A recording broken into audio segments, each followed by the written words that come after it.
પાસે એક બસને ભયાનક અકસ્માત નડ્યો હતો, જેમાં બસના પતરા કાપી 40 મુસાફરોનું રેસ્ક્યુ કરવામાં આવ્યું છે।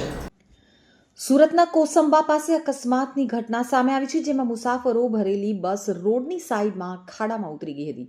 લોકોએ બનાવની જાણ ફાયર વિભાગને કરી હતી, તેમજ બસમાં રહેલા મુસાફરોનું રેસ્ક્યુ શરૂ કર્યું હતું। બસમાં 40 જેટલા મુસાફરો સવાર હોવાનું જાણવા મળ્યું છે, તેમજ ફાયર વિભાગે ઘટના સ્થળે પહોંચી અને મુસાફરોને બહાર નીકાળી લીધા હતા।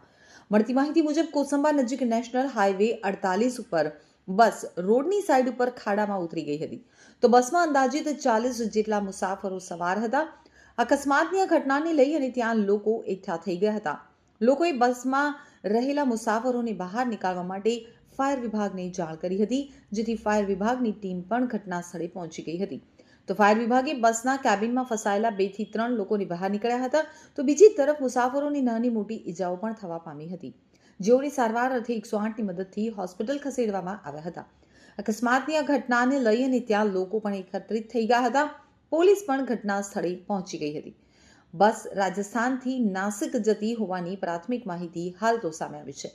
આજે વહેલી સવારે 5 વાગ્યાની આસપાસ ફાયર વિભાગને આ અકસ્માત અંગે માહિતી મળી હતી।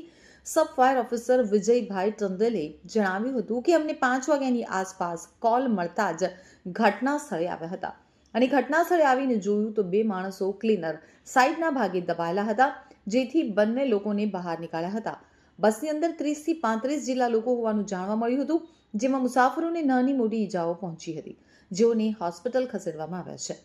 તો મોટા વરાછા ફાયર સ્ટેશનના સબ ફાયર ઓફિસર ધીરુભાઈ ચૌહાણે જણાવ્યું હતું કે હું હાલમાં રજા પર હતો અને આજે ગામથી આવી રહ્યો હતો, ત્યારે મેં રસ્તા પર જોયું કે બસને અકસ્માત નડ્યો છે અને રોડની સાઈડમાં ઉતરી ગઈ છે। ત્યાં લોકોની બૂમાબૂમ જોઈ એટલે તાત્કાલિક હું ગાડી સાઈડમાં કરી ઊભી રહી ગયો અને મદદમાં જોડાઈ ગયો। બસમાં 30 થી 35 લોકો હાજર હતા, જેમાં 10 થી 15 લોકોને વધારે વાગ્યું હતું। તો દરમિયાન ફાયર વિભાગની ટીમ અહીં આવી પહોંચી હતી અને કેબિનમાં દબાયેલા 2 લોકોને બહાર નીકાળી લીધા હતા। હું હાલ રજા ઉપર હતો, ગામથી આવી રહ્યો હતો, ત્યારે રસ્તામાં મેં જોયું કે આ લક્ઝરીને આવી ત્યારે એક્સિડન્ટ થયું અને રોડની સાઈડમાં ઉતરી ગઈ અને પબ્લિકની બૂમાબૂમ જોઈ એટલે મારી ફરજમાં આવતો હતો ફાયર ઓફિસર તરીકે, સબ ફાયર ઓફિસર તરીકે કે પબ્લિકને મદદ કરવી જોઈએ, એટલા માટે મેં ગાડી સાઈડમાં લગાવી અને પછી હું તેમની પબ્લિકની સાથે મદદમાં ગયો અને 30 થી 35 માણસો હતા અંદર, એમાં 10 થી 15 માણસોને વધારે વાગેલું હતું, બધાને સેફટી મુજબ કાઢ્યા। પછી અમારા ફાયરની ગાડી આવી કામરેજ ફાયર ઓફિસની, એટલે એ લોકોને પછી જે 2 જણના વધારે પગ આગળ દબાયેલા હતા એ લોકોને સ્પીડર કટર અને રેમ જેકનો ઉપયોગ કરી અને સહી સલામત એમને બહાર કાઢ્યા।